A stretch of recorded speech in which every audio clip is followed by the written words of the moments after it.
If you guys are new to the channel, my old lady does me a solid. She looks up ChickToks online and sends them to me. And occasionally, there's one that's really good and I can make a great video showing you about the human condition. For every one of them that's any good, there's 30 that are absolute trash. So sit down and welcome to a bunch of...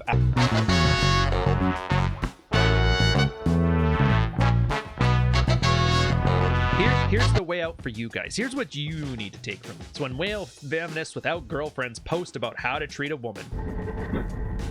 Why would I listen to you? She's not a supermodel, but she's nice. She's sweet. She looks up to her man. And according to the greatest pickup artist on Twitter, Rivellino, he didn't lean in. Therefore, the love is forever. Somebody draw green lines on this one.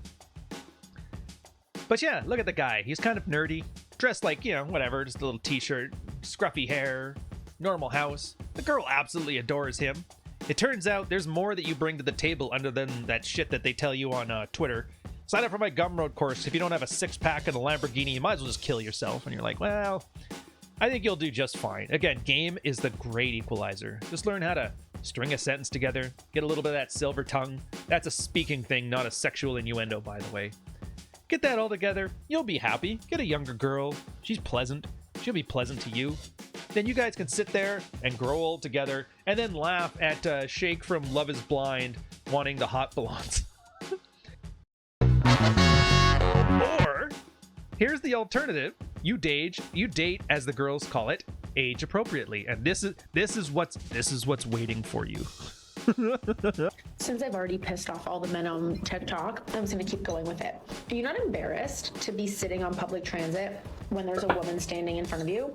Because if I was a man, I would get up and be like, here, please have my seat. Because I would literally feel emasculated to watch a woman stand while I sit.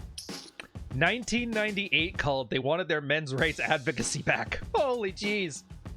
You're on public transit. You're not entitled to nothing.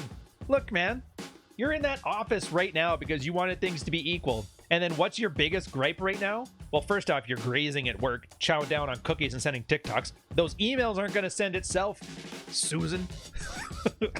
Secondly, it's public transit.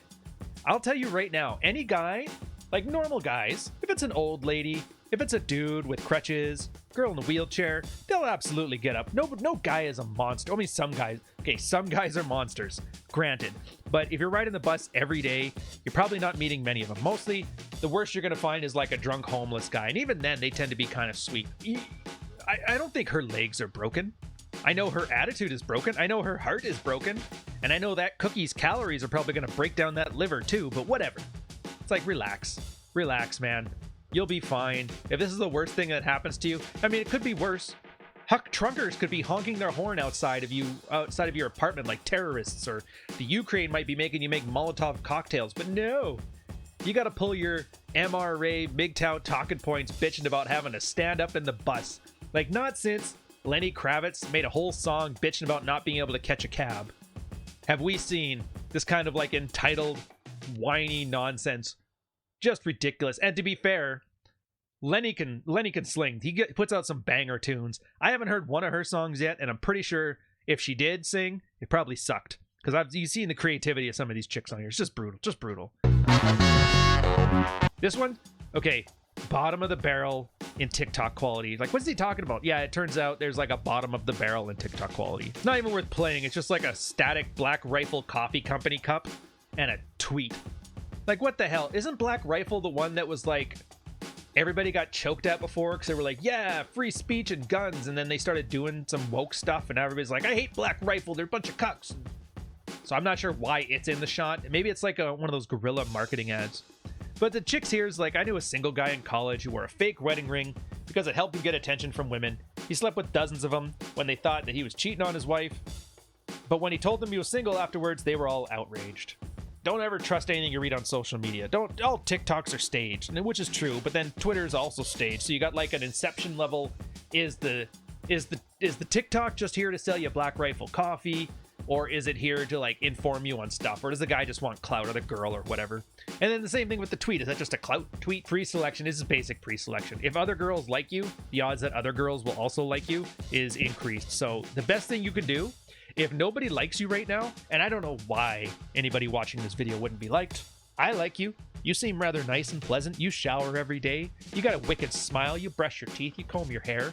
You like dogs. You like dogs, don't you? You like dags? But if no girl's giving you the time of day, go make a bunch. Go get orbited by like 7 or 8 girls and go out with them.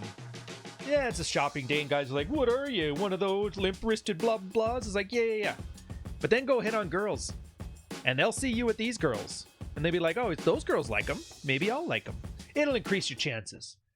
Or get some Black Rifle coffee and bitch about it on TikTok. And, you know, we'll see which one of you ends up happy first.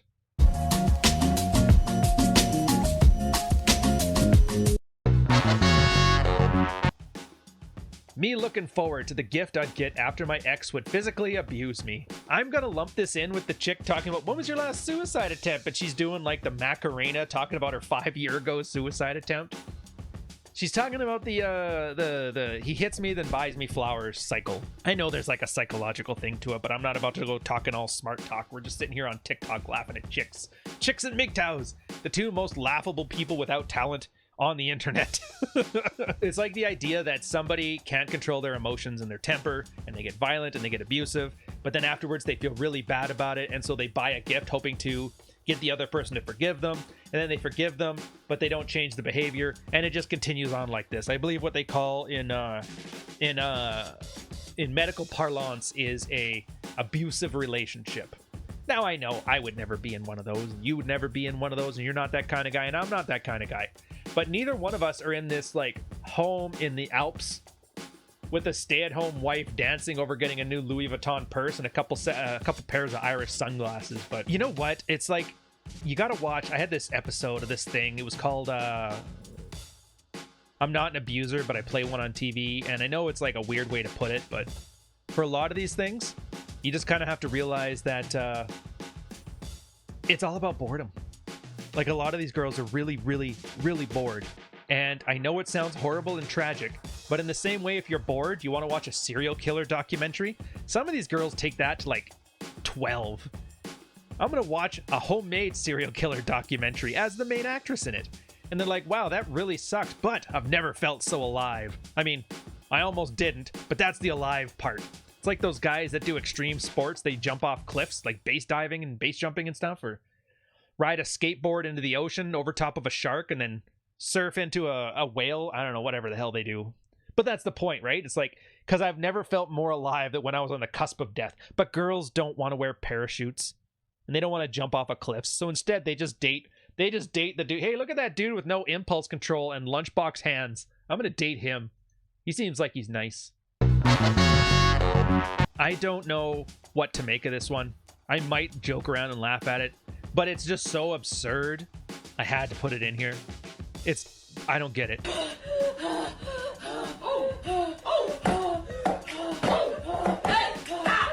32, divorced, no kids, then you realize it's just societal pressure and that happiness is an inside job. What I can only describe as an orangutan having a seizure into what I can only describe as a white girl trying to twerk. Is that a good thing? Was she bitching? Was she happy? Is this a cry for help? Is her next TikTok going to be about her suicide attempt? I don't know. All I know is I'm pretty sure with the low-cut top, she's trying to get people to look at her. I mean, I liked watching Adult Swim cartoons in my 20s there. The ones that were just so nonsensical that, like, it kept you interested. Like that show Too Many Cooks or whatever. I think this is one of those where if I just make it obscure and random enough, then the boys will like me. Having said that, at 32, if you haven't learned to twerk and you don't have a family, like, you got to pick a road. Twerking, family. I don't know which way you want to go. Probably not this one. Anyways, hope you guys enjoyed yourselves. Don't eat paint. Boom, what's up, fam? Got some big news to share that unfortunately is not so good, so I'm gonna jump right into it. You're gonna watch this video and you're gonna cry. At least we can laugh at your ass as you cry, like in the corner like a little girl in the fetal position.